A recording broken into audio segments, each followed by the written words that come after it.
Hello everyone, I'm Claudia Lash and I am wanting to tell you today a few tips that I keep learning. No matter how old you are, no matter how much you have quilted, you will find that you make some mistakes. One of the quilts that I make, these are called flower hugs.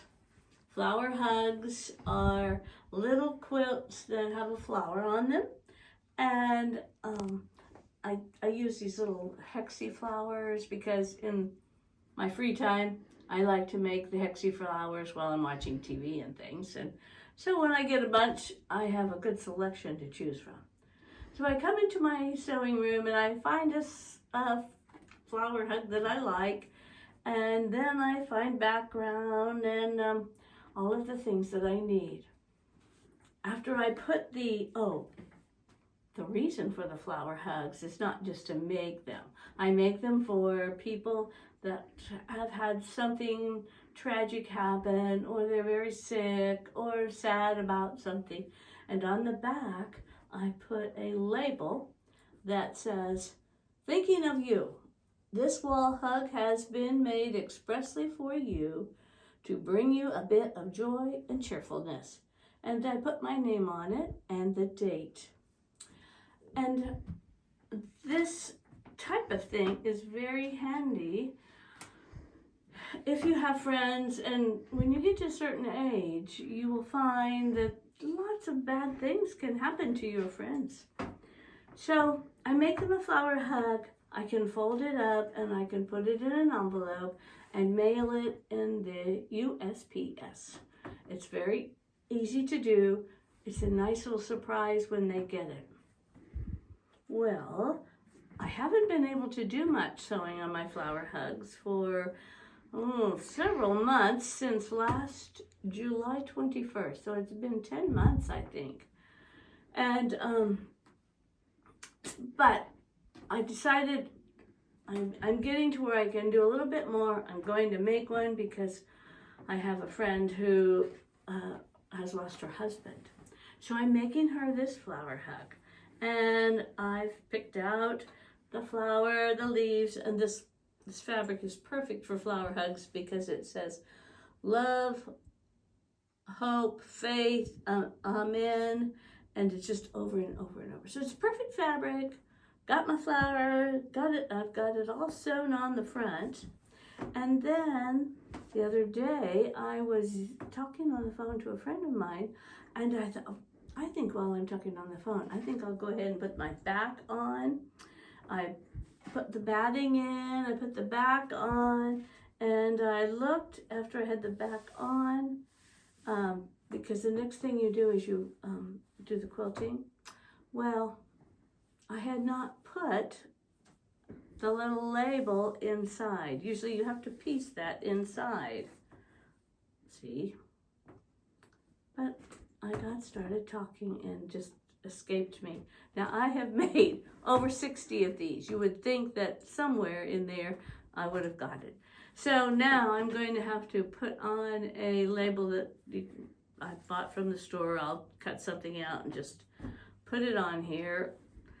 I could also write it on the back, but I thought, I'm always surprising myself with the stupid things that I can do from time to time.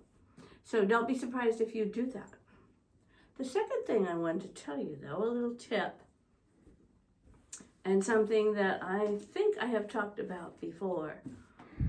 After I get the basic quilting here, then I am ready to do the actual free motion quilting on this. One thing that I have found, I think for many of them, I try to get a thread that would sort of go with the background, you know, sort of in the background, and it works, but it's much more difficult to quilt it if you use like a white thread or a light gray thread, because as you're quilting, I think it's really hard to see where you've been. So for this quilt, I used this thread right over here. I don't know if how well you can see it, but it's sort of a light peach color. I decided I would go with the flower color. It's sort of a peachy pink color. So this is my quilting thread, which I haven't started quilting yet. But I think I will be able to see where I'm at, and it's much easier if you're free motion quilting. Before I start free motion quilting on most of my projects, I put that to the side and I get a piece of paper or something and doodle around making different shapes and circles or whatever. I have been in the past, I take this is a clear piece of plastic that I think came on a roll. I got them a long time ago. And I just put some blue tape around the edges so that I could see the edges.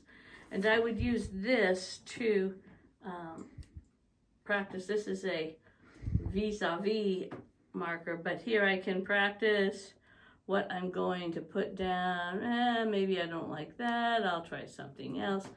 But this marker will mark on here, and then I can practice different things. The thing that I don't like about this type is it kind of lifts up. It's not flat.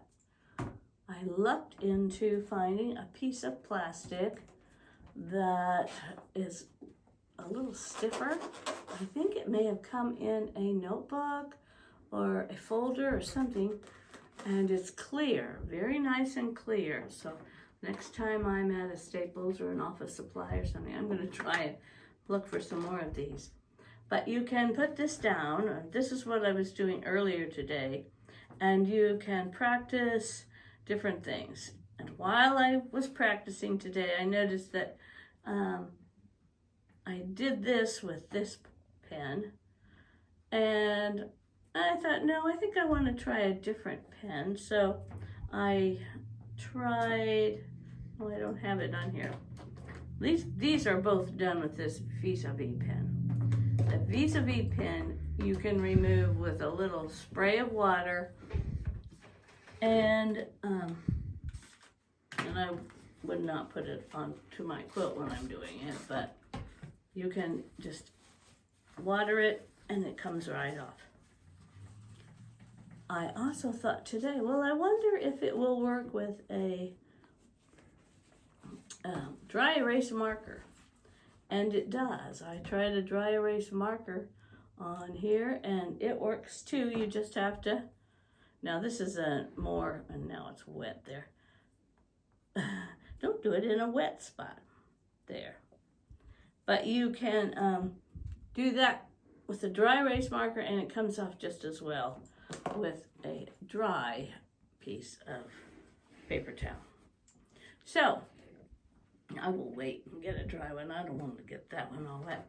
I suggest that you do something like this. This will give you, it will give you an idea of what you can quilt.